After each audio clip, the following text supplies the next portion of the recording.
Oh, hello, folks, and welcome to the Miami Open. This is The Slice, and this is Steven bringing The Slice. Lots has been happening today since I got here to Miami. I've interviewed Roger Federer, Novak Djokovic, Isner, a bunch of the other guys on the draw, and we're going to get into that draw breakdown on this episode of the show. We're also going to talk about what the stadium looks like, what the grounds look like, and I'm going to show you a bunch of the different cool walls here. They're really obsessed with walls in Miami, I guess. So, welcome to The Slice. Let's get into this very special Miami Open preview. Welcome to The Slice. Welcome to The Slice. Welcome to The Slice.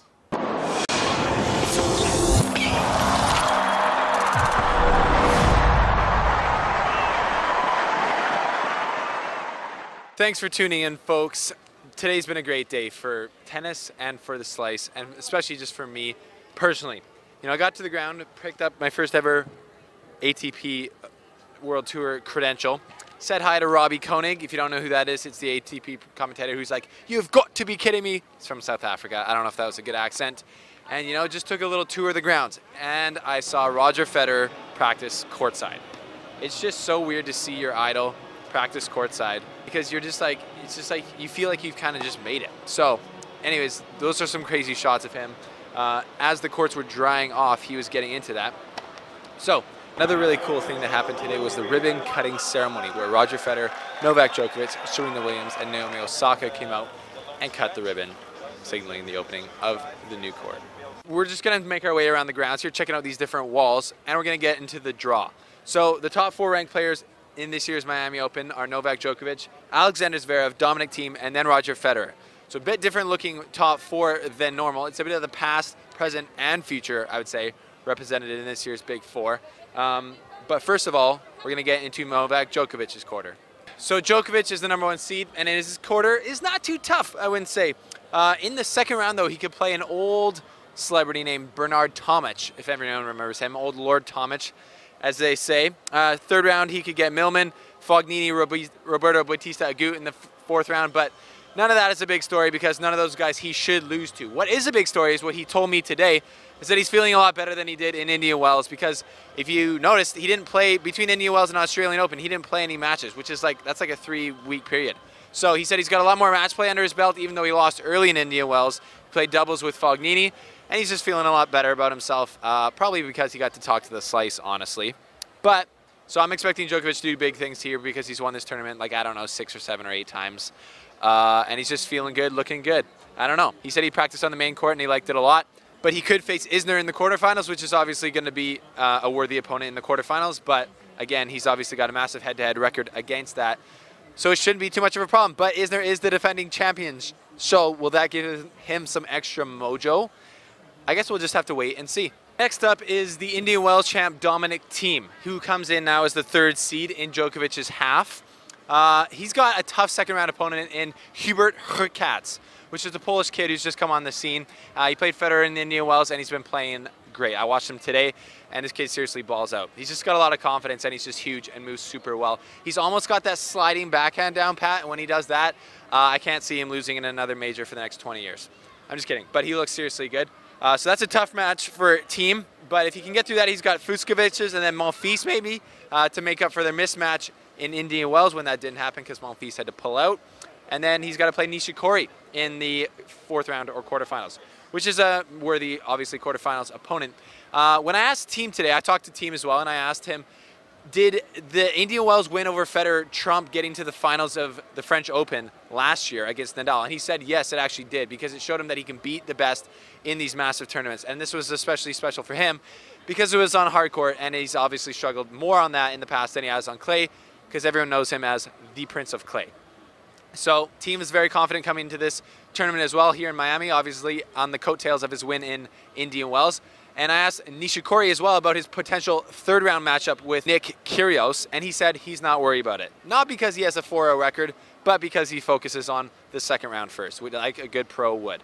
So that's Thiem's quarter. Not too bad as either, but he does have a 2nd round tricky matchup, I'd say. So watch out for Thiem versus Hubert Hurkacz. I'll try and update you guys on that tomorrow. Okay, and now I'm standing beside the men's trophy, as you can see, and coincidentally, I'm reviewing Roger Federer's quarter of the draw. He's got a fairly tough quarter. None of these quarters are too brutal. None of them are like the quarter of death. But he does have to play his old friend Stanislas Wawrinka in the third round again if Stan or Federer can make it that far. So that's not obviously, he's not psyched about that. He actually told me today that he wasn't psyched about that. When one of the other people asked, like, are you happy to play your friend? He's like, no, I'm obviously not, because this guy's won 3 Grand Slams and he can ball. So he's not stoked, but I think that things should go the same way as they went in Indian Wells, but you never know. The fourth round, he could play Medvedev or Schwartzman, which are both worthy opponents. And then he could play Anderson, Dimitrov, or Khachanov, the Russian bear. So I like that actually draw for him because I don't think there's any lulls in there. They're all solid players, which are going to, I think, give him some good rhythm. So we'll see how it goes for Fed. My question to him today in the media day was, can you get over losses quicker than you did when you were younger? So when he lost to Thiem, obviously, last week, and I asked him if he got over it fast, and he said, yeah, he's over it now, and he used to struggle a lot more when he's younger. So he's fresh, ready to come into this week, because he said he's been in a great run of form, and that helped him get over it, which is true. So I expect Federer to come hot out of the gates. He looked great in practice today, and I think he might be standing by this trophy like I am at the end of the week if he gets off to a really good start. Also in his quarter, Kevin Anderson said he was feeling really good coming back from an elbow injury, but I think Karen Khachanov could be a serious problem for him because they're going to play in the fourth round, and Khachanov looked really good in the Miami or in the Indian Wells where he's somehow lost an injured Rafael Nadal. So that's Federer's quarter. Pretty interesting, I'd say. A lot of big hitters in there and a lot of fun. And the last quarter, but definitely not the least quarter, is Alexander Zverev's quarter. Now, he could either play Query or Ferrer in the second round, which is super random because, A, I thought Ferrer retired. And that's a good question. Where has Query been in the last year? Because he hasn't been making it deep in any tournaments, and it looks like his ranking's been suffering because of that, because he's playing the second seed in the second round if he wins the first round against Ferrer, who's made it to like a few major finals. So that's a weird first round matchup, but an interesting one. But Zverev shouldn't have a problem there, I don't think, with either guy. He plays TFO in the third round, which is really exciting because he obviously did super well at the Australian Open. And then he's got like Shapovalov, Tsitsipas, or Cilic in the fourth round. So that's exciting. I asked him today if it's annoying that people keep saying he's inconsistent, when in reality he hasn't really been inconsistent in anything other than the majors. He's been inconsistent, or he's been consistently losing in the third or fourth round in the majors. But he pointed out that he's had a very good record in the Masters 1000s. He won a couple last year. He was in the final of Acapulco. He won the World Tour Finals. He kind of flexed on us when I asked him that. Fair enough. He sounded a little bit defensive, a little bit sad from all the hate. So give him a break, Slice fans. But he brought up a good point, I thought. And I think that he could go really far in this tournament because he is the defending finalist. He lost to Isner in the final last year, if you do remember. And he's looking bad. I don't know. All these journalists today were asking him like 35 questions about the dog that he adopted. I'm like, that's kind of cool that you adopted a dog, but that doesn't really matter when it comes to tennis, so I don't know why we're talking about it. I don't even know why I'm talking about it right now. But anyways, that's Alexander Zverev's quarter, and it's just another exciting quarter of tennis here at the Miami Open in 2019. Well, we are actually kind of getting rained out outside there, which isn't abnormal for Florida in March, I guess, but we can still find cool walls inside. So the quarterfinal matchups are always going to be hot fire at a Masters 1000 if they go as planned. And even if they don't, they're still going to be great because it means some upsetter, some overachiever is made it to the quarterfinals, and that's always exciting because they're probably playing super well. So if the matchups go as they should, we'll have Djokovic versus Isner in one of the quarterfinals, which is sick because we got Isner, probably the biggest server on tour, versus Djokovic, the best returner of all time, in my opinion. And then we got Thiem versus Nishikori, two insane baseliners who are super fast and super agile. I kind of doubt that this one will actually get there, just because there's Monfils, Kyrgios in there. Her cats, I'm saying, man, watch out for her cats. If Thiem gets upset by her cats, y'all better know I called it. The third quarterfinal would be Anderson versus Federer, which would be obviously a rematch of the quarterfinals of Wimbledon last year. I would say things would probably go a little bit differently this year because Federer's been playing well, and Anderson is coming back from an elbow injury, as he told me today. The Eagle and I, friend of the show now. Play clip. Hey guys, Kevin Anderson, and welcome to The Slice. Friend of the show. And then the last quarterfinal would hopefully, please, Tsitsipas versus Zverev, because that would just be a sick, another little battle of the next geners who are both tall, lanky, and move really good.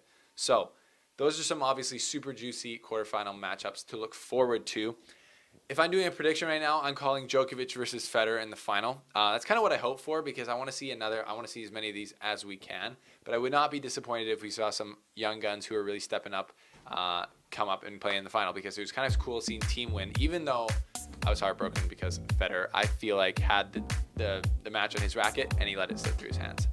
So that is my breakdown of the draw here in Miami. I'm having a great time down here. This is an amazing tournament. The Hard Rock Stadium is unreal. It's the Miami Dolphins Stadium, and there's the main court is built inside of it. And there's all these blue courts around.